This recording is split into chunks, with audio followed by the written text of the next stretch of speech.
Hello, and welcome to this channel, Highly Sensitive Wisdom. My name is Susanna, and today's topic is everything is energy, explaining frequencies.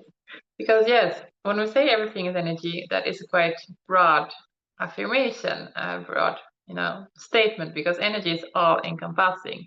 So what we really want to know, usually, when we talk about frequencies, is how can I raise my frequency, and what are the benefits of raising my frequency, and because everything happens in frequencies, and that means that our reality will be radically different if we have a higher frequency than a lower frequency. And it's not only a matter of our individual consciousness, it's also a matter of what happens in society and in the world, because yeah, everything is energy. Yeah, I will explain soon what I mean. And we will be using a very enlightening book to draw on its, framework and body of work. And also it contains a lot of scientific research also, and I will show it to you very soon. But first things first, so if you enjoy this content, please subscribe to the channel, give the video a like, and share your home moments in the comments so that we can inspire each other, and also so that the algorithm on YouTube knows that this content is valuable and can recommend it to more people. So thank you in advance for that. So this book is a very enlightening book, and if you're interested at all when it comes to human consciousness, when it comes to the evolution of consciousness, and when it comes to raising your own frequency, this book is a must read. So without further ado, ta-da! Power versus Force. So this was written by Dr. David R. Hawkins. Yeah, it has a subtitle also, Power versus Force, the hidden determinants of human behavior. Yes, a bit intriguing, isn't it? So Dr. David R. Hawkins, he was a psychiatrist. Unfortunately, he's no longer among us, but he was very devoted to his life mission and his work. So he has written and published many books, and so he blessed humanity with his legacy. So you can still read his books and find them easily. And this is the foundation for all the other books that he wrote. So this book really, both explores human consciousness and goes in great depth explaining how it works. And it also lays the foundation for the rest of the books that he wrote. So I will read a passage of this. Yeah, I just want to mention one more thing about Dr. David R. Hawkins. So he was a psychiatrist, and he worked clinically with patients, and he also conducted scientific research for decades, including research on advanced states of human consciousness, the states of consciousness that most people will never ever reach or even know exist. And he also worked clinically with patients, and many of his patients had really bad conditions like mental disorders and psychiatric, disorders that most people would never want to be near those people at all, But somehow he could see some kind of beauty in that. I think he was truly an extraordinary individual, a blessing for all of us, and his legacy lives on in his books. So I will read a passage just to give you a sense of what it's like, this book, because I will willingly admit that when I read it the first time, I didn't understand everything. There were many things that seemed a bit abstract, or I didn't really know what to do with that information. But here's the thing, Dr. David R. Hawkins himself, he had a very advanced state of frequency, I mean consciousness. His frequency was very high, and all the things that, he truly walked his talk. So many of the states of consciousness that he wrote about, he knew, very closely from his own first-hand experience, because he was in those states, very high advanced states of consciousness. So he was extraordinary in every way. And that's also why reading his books not only gives you the theory and the framework backed up by science, and it doesn't only give you a deeper understanding that few books can give you. it's also, the reading experience in and of itself already raises your frequency. So just by being exposed to this material, your frequency will go up automatically just by reading it. So isn't that amazing? Yeah, I cannot say enough good things about Dr. David Hawkins and his work. I am so grateful that I found this book and his world. It's an amazing, fascinating, enlightening world that he created. So I want to read a passage. Yeah, it's quite long, like a page and a half. So stick with me. It's just to give you a sense of, what it's all about. And in my, opinion, this quote is, at the core of why the book is called Power versus Force. So we understand what is meant by force and what is meant by power.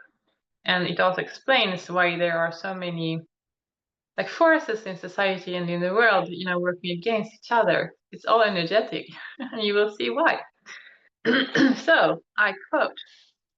Oh yeah, I should say where it is in the book because it's a lot of information. So I have the edition from 2013. It was first published in 1995, and there have been different editions since. So this is from 2013, chapter 8, The Power of Source.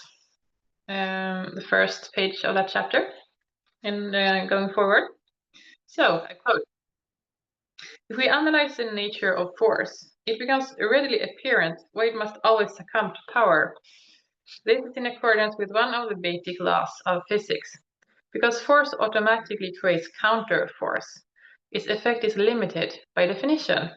We could say that force is a movement. It goes from here to there, or tries to, against opposition. Power, on the other hand, stands still. It is like a standing field that does not move. Gravity itself, for instance, does not move against anything. Its power moves all objects within its field, but the gravity field itself does not move. Force always moves against something, whereas power does not move against anything. Force is intrinsically incomplete and therefore has to constantly be fed energy. Power is total and complete in and of itself and requires nothing from outside of itself. It makes no demands, it has no needs. Because force has an insatiable appetite, it constantly consumes. Power, in contrast, energizes, gives forth, supplies, and supports. Power gives life and energy. Force takes these away. We notice that power is associated with compassion and makes us feel positively about ourselves. Force is associated with judgmentalism and tends to make us feel badly about ourselves. Force also creates counterforce. Its effect is to polarize rather than to unify. Polarization always implies conflict. Its cost, therefore, is always high.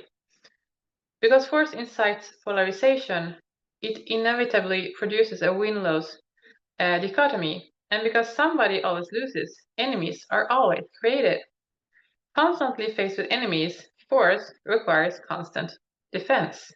Defensiveness is invariably costly, whether in the marketplace, politics, or international affairs. In looking for the source of power, we have noted that it is associated with meaning, and that this meaning has to do with the significance of life itself. Force is concrete, literal, and arguable. It requires proof and support. The sources of power, however, are beyond argument and are not subject to proof. The self-evident is not arguable. That health is more important than death, that life is more important than death. Sorry, I will read that again. That health is more important than disease, that life is more important than death, that honor is preferable to dishonor, that faith and trust are preferable to doubt and cynicism, that the constructive is preferable to the destructive, are all self-evident statements, not subject to proof. Ultimately, the only thing we can say about the source of power is that it just is. End of quote. Wow! Did you have chills like I did when I was reading this? It's like, wow, so enlightening. So we can conclude from just this passage of a page and a half of this book. And yeah, the book has, let's see, nearly 400 pages.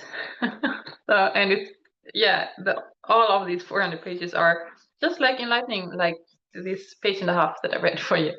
So that gives you just a small glimpse and hopefully a desire for you to read the entire book. And it's also available as audiobook if you prefer to listen to it, when you're in transportation and so forth. So yeah, it explains so clearly why there are so many things in society and in the world that make life struggle for us because they are operating in the domain of force and not of power. Because in the domain of power, things flow. It's, because it's supportive of life. But force is, as we read here, it polarizes and it needs.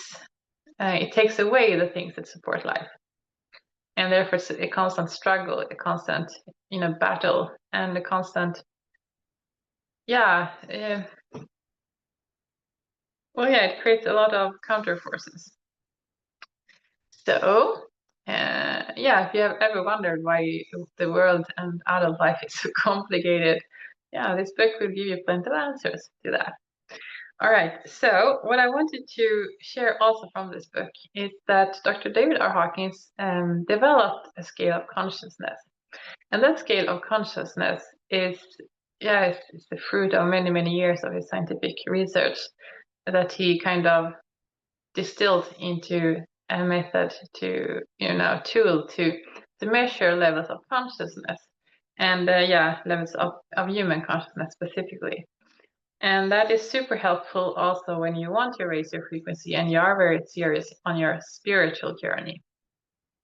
Because that gives you a clue of where you're at and where you're going towards, and also makes you stay firm, and consistent on your path. Because, the spiritual path is not always easy. It's not always fun. It's not always like, oh, I'm feeling good all the time.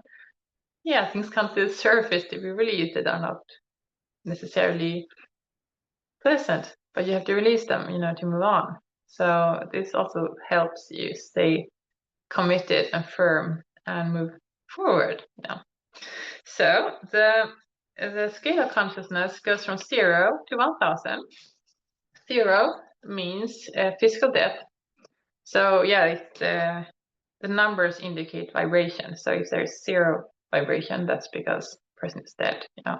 Even if we are in a very low point of our life, if we are struggling or we are ill or we are just feels like life force was drained out of us for whatever reason, as long as we are alive, there is some form of vibration, and therefore there is a frequency. If there is 0, that's because we already died. And 1,000 is the highest possible on planet Earth, and that is because we live in physical bodies. Because the nervous system was designed to handle up to 1,000 on this scale. It cannot move beyond that. But in the spiritual world, the archangels, for instance, their frequency is of tens of thousands, according to the scale, while we can only reach 1,000 in our human physical form. And that is, exceptional. Very, very, very few individuals reach that stage. So few, if you want to call them avatars, or no offense intended, just to give you a few examples, who reached that state is Jesus Christ, the Buddha, other spiritual teachers and masters, enlightened beings. That they have been quite few historically. When they do, when there are individuals who reach that level of consciousness, 1,000, they will leave an impact on humanity that can last for millennia after they're physically gone, because that's the impact of their energy and their legacy. And their teachings will keep living on, with the people who, future generations, because we need collectively to raise our consciousness also. That's part of the goal of living on planet Earth, that we live in physical bodies and we live with a lot of limitations and perceived limitations. But our goal and mission is also to transcend those limitations and to evolve and expand our consciousness so that we reach ever higher levels. And that will not only help us rise individually, but also collectively, because energetically speaking, we are all interconnected. And that means when one rises, we all rise, because there is a collective consciousness. And the collective human consciousness, we are all part of that. And that doesn't matter if you know people personally or, people from any part of the world. I mean, there are billions of humans on planet Earth, so it is impossible. I mean, it's mathematically impossible to know every single person on planet Earth. No one can ever do that. But we are still interconnected energetically. So we are part of the same collective consciousness, and we are contributing to the same database of consciousness. So Dr. David R. Hawkins also speaks about a database that contains all of the experiences ever experienced by humans on this planet, and that everything is registered in some form. So when we work on ourselves and we work on our consciousness, we are not only improving our own quality of life, we are also contributing to the collective consciousness and raising the vibration and the frequency for humanity. So if you have any drive or any motivation whatsoever to do something altruistic and something helpful, truly helpful for humanity, work on raising your vibration and your frequency. At first glance, it would seem, selfish, going inward. That's what we have been conditioned and indoctrinated to believe. But the exact opposite is true. When you go inwards, that's where your power is. And when you go inwards and you work on raising your frequency, we all benefit from that. So know that if you spend hours, on working on yourself, doing your inner work, that's arguably the most important work you will ever do. Because in the external world, all of the tasks that you're responsible for, whether you're a manager, a boss, a business owner, maybe you're a parent, you have children to raise and educate. I mean, all those things are super important, but to some extent, as long as they are external, those tasks can be delegated. Of course, you cannot delegate, educating your children long term, but from one moment to another, you can leave them with their grandparents or with a nanny, or some of the tasks can be delegated. That's what I mean. I'm not trying to belittle your importance as a parent, absolutely not. But I mean that some tasks can be delegated. But when it comes to inner work, it can never be delegated to anyone else. You have to do the work. No one can do it for you, not even God. You can pray to God for help and assistance and support and guidance and for keeping you safe, spiritually speaking. But God cannot do your inner work for you either. You have to do your inner work. So that's what I mean, that it's so important doing your inner work, because you are the only person on the entire planet, in the entire universe, who can do your inner work. Only you can do that. You cannot delegate it to anyone else, ever. You have to do it. And when you do, as I said, you're not only improving your own quality of life, you're also improving the collective consciousness. I mean, helping to elevate the frequency of our collective consciousness as a species. So that is super important task also to give priority to. So I hope I'm making this point clear, that doing your inner work and raising your frequency is one of the most important things you will ever do. So just keep that in mind. All right. So I want to explain the map of consciousness that Dr. David R. Hawkins developed, the scale of consciousness. So there are different levels, and as I said, 0 is physical death, and then we have different levels. So he calibrated all of those using muscle testing. And muscle testing is the same method we use doing energy work in the emotion code, the body code, and the belief code. And I'm certified in all of those 3: emotion code, body code, belief code. And I'm more than happy to help you doing your inner work and doing your energy work so that you can raise your frequency. And I will drop a link in the description for you to schedule a free consultation call so that we can connect and yeah, you can ask your questions and we can get a sense of if we're a good fit to work together. All right. So, scale of consciousness. I will read the different levels that Dr. David R. Hawkins established and calibrated through muscle testing.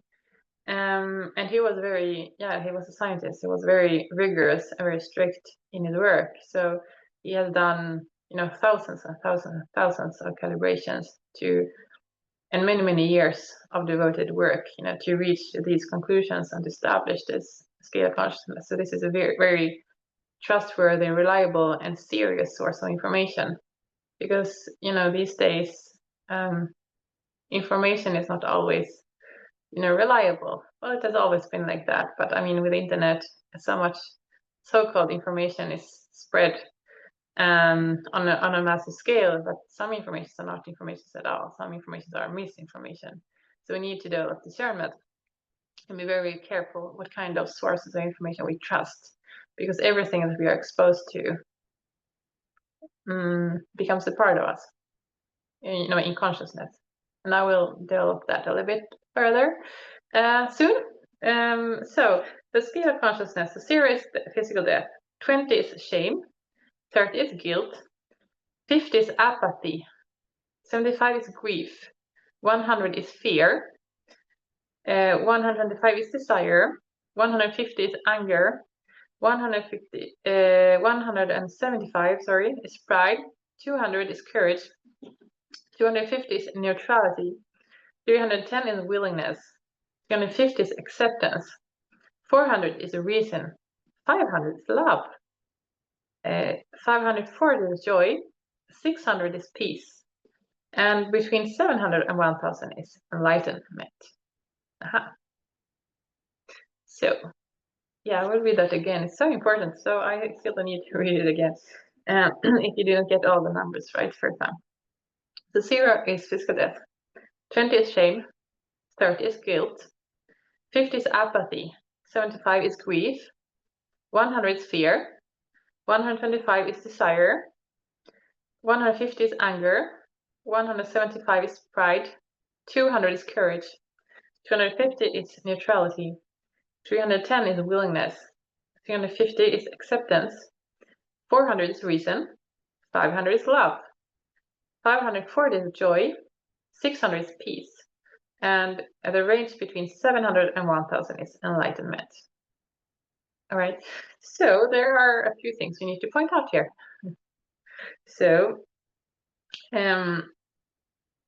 for instance, our Western contemporary societies are very much fear-based. You probably noticed that. And that is by design in the Matrix. Yeah, I'm repeating myself, but yeah, I really want this message to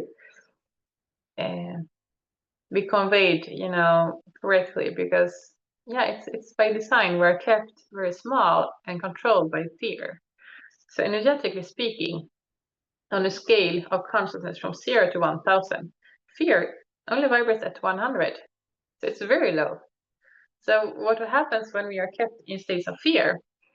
Our reality will be very limited and reduced, and we will be powerless a lot of the time, because that kind of frequency is very disempowering. So fear, when we focus on fear, and this I have explained in previous videos, but our mind is magnifying that. So what we focus on is magnified, amplified. And when we give our life energy to something, we are feeding our energy basically to the things that we give our focus to, our attention to. As it has been said, where your attention goes, energy flows.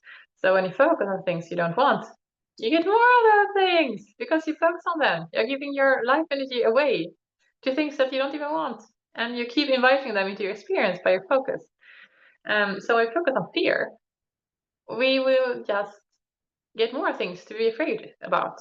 When we focus on fear, we will invite more experiences that will cause fear for us and inside us, and we will have more fear to deal with, because that's what we are focusing on with our mind, the magnifying glass of our consciousness. So the mind is not synonym of consciousness, but everything is energy. So that's part, every single cell in our body, our physical body, contains consciousness. Everything, in the human experience, everything is consciousness. It just is a matter of different levels and different frequencies. So when we focus on something, the universe doesn't care if we want it or don't want it, because that's irrelevant. The universe is neutral. So the universal laws will bring in more to us on that which we focus on. It's our responsibility as sovereign beings to choose our focus with care and being mindful about our mental focus. So if we focus on fear, I will record another video on that. A lot of things happen in our bodies and our minds. We are being hijacked, basically. But when we focus on fear, we invite more experience into our life experiences that cause fear to us, because we focus on them. Fear is only vibrating at 100. Again, on scale from 0 to 1,000, 100 is really low, in relative terms. Even anger is a higher frequency. It's 150, so it's significantly higher than fear. And we can see in society, in Western contemporary societies, that there are forces that try to polarize us, that create division, and especially using mass media to convey messages of polarization, division, hatred, putting people against each other, groups of people against each other, like different political viewpoints against each other, or men and women against each other, or different, races or ethnicities against each other, or different social groups, against each other, and creating hatred and anger artificially through the narratives that mass media convey. But it's a narrative. It's not the truth. It's a narrative. It's artificial. But what it does, all those things, keep us on low frequencies. And because we focus on them so much and we integrate them into our life experiences, they become part of us, and our entire consciousness will be vibrating lower. Therefore, our reality, I was going to say, but also relationships, they will be limited because our frequencies are low, So those things are tightly linked together. And then there is a threshold at 200 carats, and that is that is important also, because that's when we start standing in our power. On the lower levels before 200, we are pretty much at the mercy of forces around us, and those are quite disempowering states to be in. And those are, within the realm of force, as the title, Power versus Force. So power starts above 200, and below 200 force, and above 200 power starts. So that's an important threshold. And collectively as humanity, and historically, Dr. David R. Hawkins states that only in the 1980s the human collective consciousness, went above that level of 200, which means that for many generations, for millennia, we have been stuck in patterns, disempowering patterns of forces that we cannot control or predict or influence. But now we are waking up to our own power, and that is both fruit of evolution, but also fruit of some groups of people and some individuals being at a very, very high frequency, so they also help us up, they uplift all of us. And I also wanted to point out, and this is quite curious, because our Western contemporary societies are so mind-based, and we praise reason, and reason is like religion almost, it has been for centuries.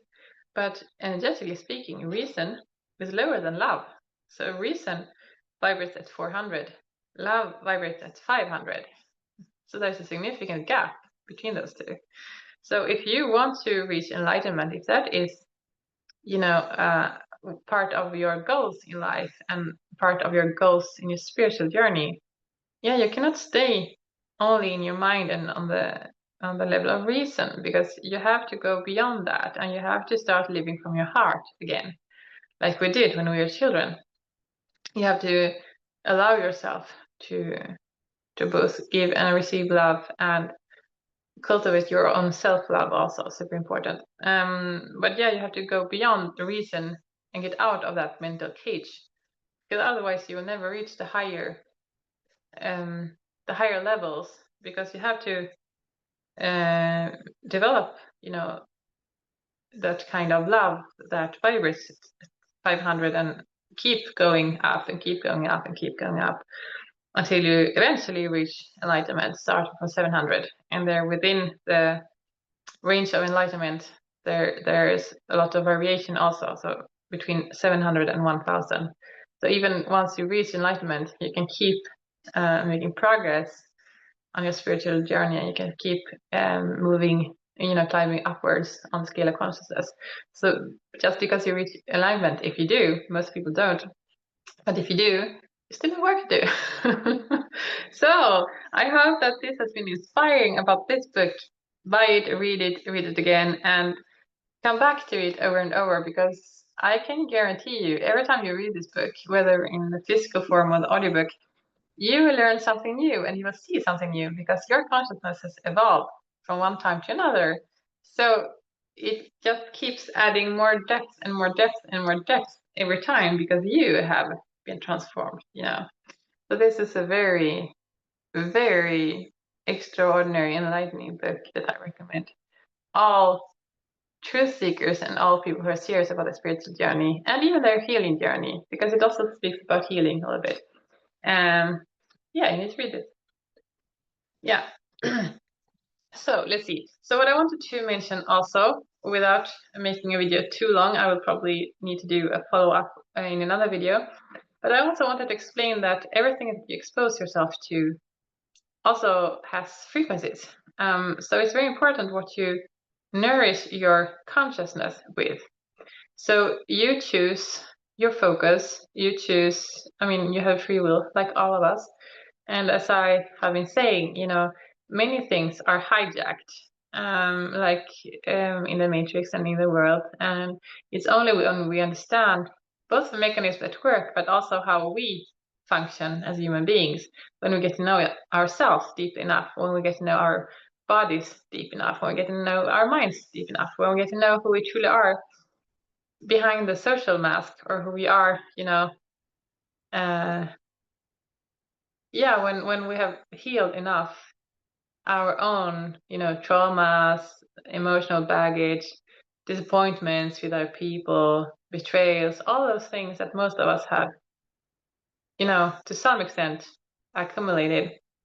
When we work through those and release those, and we are serious and committed about our healing, you will start, raising your frequency fast. But there are things that you can do on your own that don't require, working with a professional energy worker like myself. And obviously, I do recommend working with a professional, certified practitioner like myself to guide you and to help you and to do some of the heavy lifting for you, because that will accelerate your process and your progress. But there are also things you can do on your own. And I also want to share some of those with you, because that's also important for your spiritual journey and for raising your frequency, the things that you do on an everyday basis. Because I will use an analogy here. So imagine that you want to get wealthy, in terms of money. So which is more likely to happen? It's just an analogy. But what is more likely to happen? That you win the lottery or inherit a large sum of money unexpectedly that just drop into your bank account, and one day you wake up, oh, I'm a millionaire. Is that more likely? Or is it more likely that your choices, including micro choices, on your everyday life, the habits that you have, the mindsets that you have, the kind of friendships and acquaintances you have, the kind of books you read, the kind of material you expose yourself to on the internet, in television, what you read, and also what you eat, physically, and what you do for a living, how you work, how you live your life, what kind of values you have. Is it more likely that you will get wealthy the first way, by fluke of chance, and as a one large sum, on one occasion? Or is it more likely that you become wealthy because over time, every single day, you have habits, attitudes, networks, and do the work and have values that empower you and that are aligned with how money works so that you can become wealthy over time? Yeah, that's quite an obvious question. Firstly, it's the second one. But yeah, I wanted to use this analogy because it also applies to consciousness. It's very rare that someone suddenly just wakes up. Of course, we can have spiritual awakenings. I mean, I had one very massive spiritual awakening when I was living in France that I didn't even know that kind of awakenings existed until I experienced it myself. And that was just, yeah, I cannot even explain how it was. It was very intense and, yeah, truly pressure cooker for my consciousness. But because, yeah, then I have that kind of forced me to get into things of the consciousness and learn how that works. But I've continued, having minor awakenings since, and I have reached this understanding that truly it's a choice on an everyday basis. And that's how we keep evolving and keep evolving and keep evolving. So you can choose every single day and every moment that you're awake, what you give your attention to, what you give your focus to, and what you allow into your system. So as I said, I gave a few examples. I will say them again. All the things that you expose yourself to eventually become part of your consciousness. Of course, it's not just because, you talk with someone once and then they become a part of you. No, but it's well, sometimes if it's, traumatic, then yes, that can become part of you for a very long time, even if it only happened once. But often it's a matter of repetition. So often it's the repetitive exposure that causes the most profound impact on us.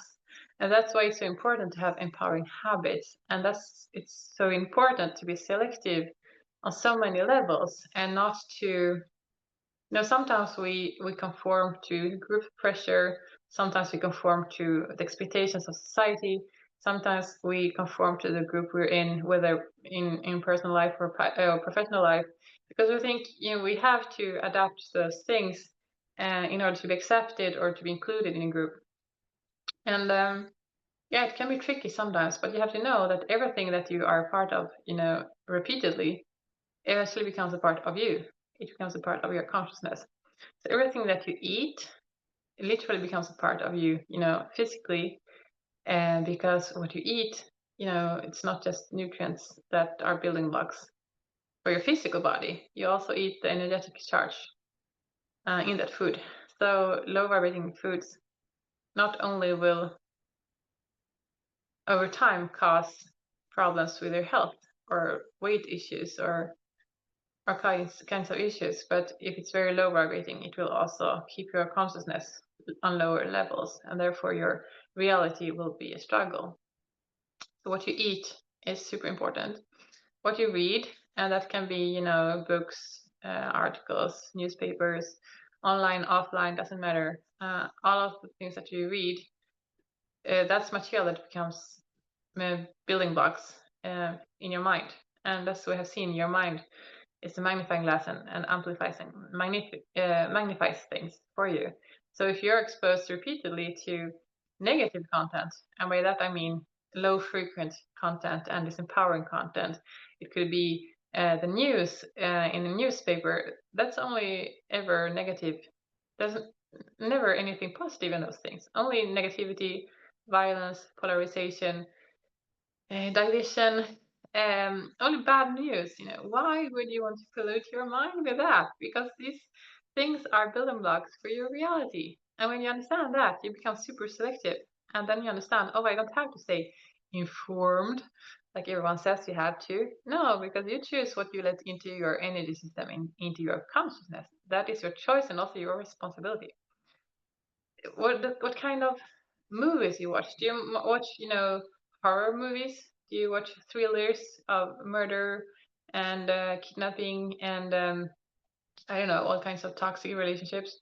Those are super common as entertainment, but that's not only entertainment. And this is also super important. That's not only entertainment, that also becomes building blocks for your reality, because that also enters your consciousness when you're exposed to it, right? The kind of work environments you have. I mean, if you're in toxic work environments, you're forced to stay on lower frequencies because you're being exposed to it so repeatedly. I mean, you have to go to work every single day, so you're immersed in poison, basically. What kind of friendships you have, what kind of romantic partner you choose, and that is also super important, because you usually spend a lot of time with a romantic partner and also, intimately. That person will have access to you that no one else has, and that also is super important for staying on lower levels of frequencies or raising your frequency. The choice of partners or partner. What else? Yeah, the environments. Like, for instance, if you spend quality time in nature, that helps, balance you and take off some of the negativity of the world and society and, social gatherings and stuff. But yeah, that's a great way to balance yourself and also to stay. Yeah, that can also help raising your vibration and your frequency. And then also, how we respond emotionally, because emotions are also energies. They also have different frequencies. So when we learn to master emotional intelligence, we learn to regulate ourselves emotionally, and we learn to stay calm and not to get into states of anger or upset or blame. And we learn to be more poised and more, yeah, grounded, more balanced. Then that will also help you raise your vibration and your frequency. And yeah, you can sign up for my free PDF guide on my website, Mastering Emotional Intelligence for Highly Sensitive People. And that will also help you with both grounding techniques and understanding what emotions are, so that they don't become something, I don't know, foreign or scary or whatever. Yeah, emotions are a natural part of the human experience, and we need to experience all kinds of emotions, because yeah, that also helps us grow and evolve and expand our consciousness. But as we grow in our spirituality, we also increasingly have more power of choice over the frequencies that we choose to live in. So everything that you're exposed to, um, has an impact on you, and especially the things you're exposed to repeatedly. When your habits have frequencies. So everything you eat, everything you read, everything you watch, all the people you surround yourself with, the environments you are immersed in, your habits, all of those things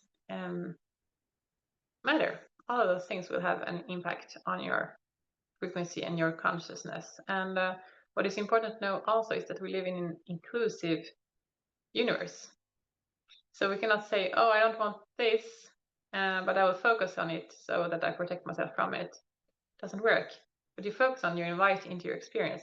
So if you watch the news because you're afraid something bad will happen to you and you feel you have to stay informed so you can avoid the danger, no, it's the exact opposite.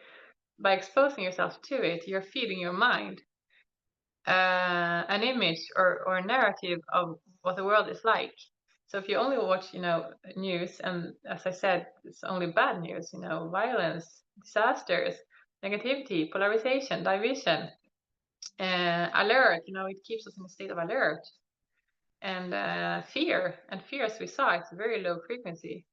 So if you expose yourself to that, thinking you have to protect yourself or stay informed so that you can make choices, it's the exact opposite. You're inviting that into your experience because you're exposing yourself to it repeatedly, so that you are polluting your consciousness with low frequencies, and that drags down your overall frequency, and therefore you will be stuck on low levels of reality. Because you attract, that's the law of attraction. There's no rule about that. That's a universal law. It applies to all of us. You attract that which you hold in your consciousness. And Dr. David R. Hawkins also explains this in the book Power versus Force, that what we hold in our consciousness manifests in our physical reality. So we have been indoctrinated to react to what we can observe in the physical material world. But no one teaches us, except obviously spiritual teachers and leaders and enlightened beings. But statistically, they are a minority. So what we are mostly being indoctrinated is to react to what we already observe in the physical material world. But we have to understand that we are part of it energetically with our consciousness. So you don't have to watch the news to stay informed. No, because you're polluting your own consciousness.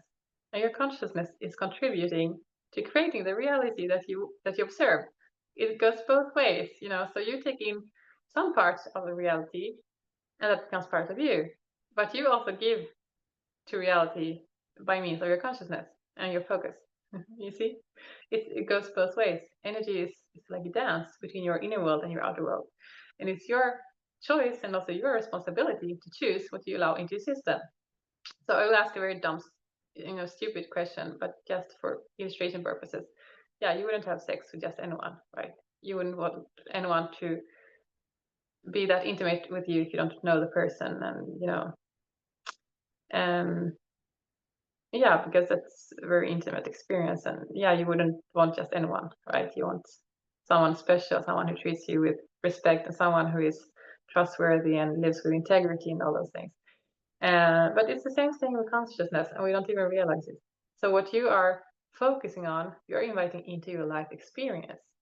And that life experience is, that reality is where you will have to spend your time as long as you are awake and as long as you are alive on planet Earth. You have to spend your awake time in the reality that you contribute and co-create. You contribute with your consciousness and you co-create it.